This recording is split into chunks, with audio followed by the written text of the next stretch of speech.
Jésus, avec toi, nous ressusciterons.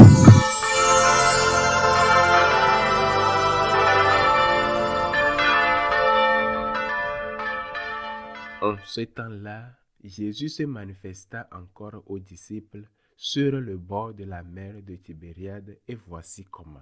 Il y avait là ensemble Simon-Pierre avec Thomas, appelé Didyme, c'est-à-dire jumeau, Nathanaël de Cana de Galilée, les fils de Zébédée, et deux autres de ses disciples. Simon-Pierre leur dit: « Je m'en vais à la pêche. » Ils lui répondent: « Nous aussi, nous allons avec toi. » Ils partirent et montèrent dans la barque.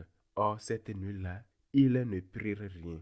Au lever du jour, Jésus se tenait sur le rive, mais les disciples ne savaient pas que c'était lui. Jésus leur dit: « Les enfants, auriez-vous quelque chose à manger ?» Ils lui répondirent: « Non. » Il leur dit: « Jetez le filet à droite de la barque et vous trouverez. » Ils jetèrent donc le filet, et cette fois, ils n'arrivaient pas à le tirer, tellement il y avait de poissons. Alors, le disciple que Jésus aimait dit à Pierre: « C'est le Seigneur. » Quand Simon-Pierre attendit que c'était le Seigneur, il passa un vêtement, car il n'avait rien sur lui, et il se jeta à l'eau. Les autres disciples arrivèrent en barque, traînant le filet plein de poissons. La terre n'était qu'à 100 de mètres. Une fois descendus à terre, ils aperçoivent disposé là un feu de braise avec du poisson posé dessus et du pain. Jésus leur dit: « Apportez donc de ces poissons que vous venez de prendre. » Simon-Pierre remonta et tira jusqu'à terre le filet plein de gros poissons. Il y en avait 153. Et malgré cette quantité, le filet ne s'était pas déchiré. Jésus leur dit alors: « Venez et mangez. » Aucun des disciples n'osait lui demander: « Qui es-tu » Ils savent que c'était le Seigneur. Jésus s'approche, il prend le pain et le leur donne, et de même pour le poisson. C'était la 3e fois que Jésus, ressuscité d'entre les morts, se manifestait à ses disciples. Acclamons la parole de Dieu. Nous sommes dans l'octave de Pâques et nous méditons les différentes apparitions de Jésus ressuscité d'entre les morts. Et chacune d'elles, bien qu'elles soient différentes, porte le même message. Le Christ est ressuscité.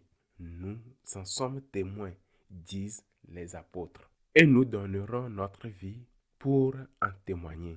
Et ils l'ont donné. Les apôtres ont donné leur vie.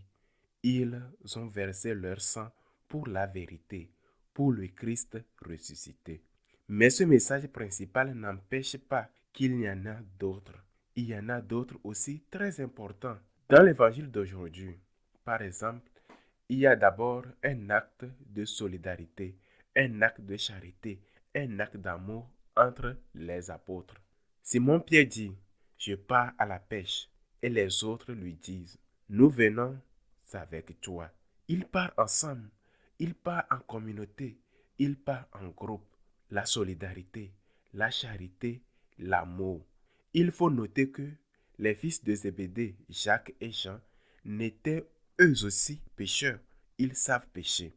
Il est normal qu'ils le disent, mais Thomas, Nathanaël ou les deux autres disciples dont le nom n'était pas mentionné, eux, ils n'étaient pas des pécheurs. Ils ne savent pas probablement rien de la mer.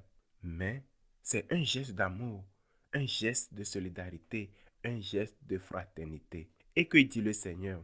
Le Seigneur dit: « Là où 2 ou 3 personnes réunies en mon nom, je suis au milieu d'eux. » Là où il y a de l'amour, là où il y a de la charité, là est Dieu.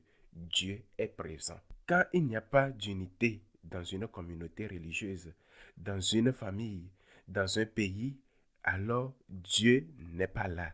Dieu n'est pas présent dans ces pays, dans ces familles, dans ces communautés. Et quand Dieu n'est pas là, il n'y a jamais de vide. Quelque chose y trouve. Quand Dieu n'est pas là, le démon est présent. Il s'installe. Première leçon: le Seigneur va apparaître physiquement parce qu'il était déjà présent spirituellement dans la charité et l'amour que que les apôtres avaient entre eux. Deuxième enseignement. Le Christ ressuscité accomplit aussi des miracles. La pêche miraculeuse qu'il avait réalisée autrefois et qui avait conduit à la conversion de Saint Pierre, et il la refait maintenant alors qu'il est déjà ressuscité. Il est Dieu, le Christ est ressuscité. Il l'a toujours été. Le Christ a été toujours le Dieu, même sur la croix, il était Dieu. Troisième enseignement de l'évangile d'aujourd'hui, très précieux, très particulier, il mange. Le Christ ressuscité mange et il mange du poisson. Mais s'il est ressuscité, comment peut-il manger? Quelle leçon veut-il nous donner? Qu'il est vraiment un homme, qu'il n'est pas un esprit, ni une simple apparition. Il est réellement un homme. Mais quel homme! Quel était son aspect, son visage? C'est l'homme ressuscité, c'est-à-dire l'homme glorifié. Marie-Madeleine ne le reconnaît pas tout de suite. Elle le reconnaît lorsqu'il l'appelle par son nom. Peut-être parce qu'elle reconnaît sa voix. Est-ce qu'elle change? Est-ce que le Christ ressuscité a-t-il changé? Elle se jette à ses pieds et saint Thomas met son doigt dans les marques des clous. Le Christ ressuscité est un être vivant. Il n'est pas un fantôme ni une apparition floue. Voilà l'enseignement. Quand nous nous ressusciterons aussi avec notre chair. Et dans le credo, nous le professons en disant: je crois à la résurrection des morts. Je crois à la résurrection de la chair. Mais comment sera notre corps ressuscité? Nous ne le savons pas. On n'a pas une idée sur ça, mais ce sera bien nous. Aurons-nous le corps du moment de notre mort? Si l'on meurt à 100 ans, marqué par la souffrance, sera-ce ainsi pour l'éternité? Aurons-nous le corps d'un nourrisson ou celui de nos 18 ans ou de nos 25 ans? Serons-nous dans la plénitude de nos forces? Aurons-nous le corps que nous avons porté toute notre vie, peut-être marqué par la maladie dès la naissance? Nous ne le savons pas, mais nous savons qu'il y a la résurrection. Non seulement notre âme, mais aussi notre corps ressuscitera. Et c'est ainsi que nous reconnaîtrons ceux qui nous ont précédés. De même, ceux qui viendront après nous, nous reconnaîtrons à leur tour. Quelle différence entre la résurrection et la réincarnation? Permettez-moi une très brève catéchèse à ce sujet car beaucoup sont dans la confusion. La résurrection est différente de la réincarnation. Nous les catholiques, nous ne croyons pas à aucune manière la réincarnation, mais on croit à la résurrection. La réincarnation consiste à penser que l'âme passe dans un autre corps. Donc cette croyance est d'origine hindoue. L'âme passe à un autre corps. Avec le système de caste, on pense que si une personne n'a pas été bonne, si elle n'a pas acquis un karma, disons-ils dans leur croyance, suffisant, c'est-à-dire une certaine sainteté, elle se réincarnera dans une caste inférieure, voire dans un animal, souvent une vache. L'âme de cette personne incarnée sera dans un animal ou dans un autre corps inférieur. Voilà à peu près ce qui consiste l'incarnation chez les hindous. C'est pourquoi on ne sacrifie pas les vaches en Inde et pourquoi elles sont si nombreuses dans leurs rues. En voyant passer une vache, certains pensent qu'il s'agit d'un être, d'un proche, d'un défunt. Dans cette vision, le corps est comme un vêtement. On le met et on l'enlève. L'être humain, au fond, ne serait que son âme. Le corps ne compte pas pour eux. Ce qui est important, c'est l'âme. Cette idée se trouve également dans le bouddhisme, issu de l'hindouisme. Dans certaines formes de bouddhisme, comme au Népal ou dans la tradition du Dalai Lama, la réincarnation ne se fait pas dans un animal, mais toujours dans une autre personne. L'incarné se trouve dans la chair d'une autre personne. Ainsi, à la mort d'un Dalai Lama, on cherche en quel enfant il s'est incarné. Si cet enfant donne certains signes, on le reconnaît comme le nouveau Dalai Lama. Mais c'est une autre personne, sans ressemblance avec celui qui est mort. Une trace de cette idée est arrivée en Occident après la conquête de l'Inde par Alexandre le Grand.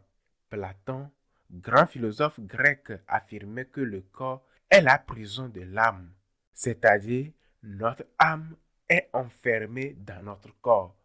Pour nous, ce n'est pas le cas. Nous sommes corps et âme. Mon corps, c'est moi. Mon âme, c'est moi. Les deux, ce sont moi. Mon corps, c'est moi, unique et irremplaçable.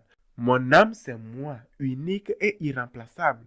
Les deux, mon corps et mon âme, font en tout moi. Et je suis unique. Je suis irremplaçable. Lorsque nous ressusciterons avec notre corps. Il sera différent, mais ce sera le nôtre. Nous ne croyons pas en la réincarnation, car elle dévalorise le corps. Elle considère que l'être humain n'est qu'un esprit et que seul l'esprit est responsable des actes. Dès lors, les exigences du corps, même sexuelles, seraient sans portée morale, sauf si elles nuisent à l'autrui. Pour nous, l'être humain est corps et âme. Le Christ, notre Seigneur, s'est l'incarné dans le sein de la très sainte Vierge Marie. Il est devenu un homme véritable, corps et âme. Et lorsqu'il ressuscite, il demeure corps et âme, pleinement homme et pleinement Dieu dans son corps glorieux. Rendons grâce à Dieu de nous avoir enseigné cela. Il nous apprend à reconnaître la valeur de notre corps, à respecter, à en prendre soin, à ne pas le maltraiter. Car ce corps, avec notre âme, fait que je suis moi unique, différent de tous les autres, aimé de Dieu tel que je suis. Mon corps, mon âme, c'est moi. Je suis irremplaçable, je suis unique à moi-même, identique à moi-même. Dieu me reconnaît tel que je suis. Qu'il soit ainsi.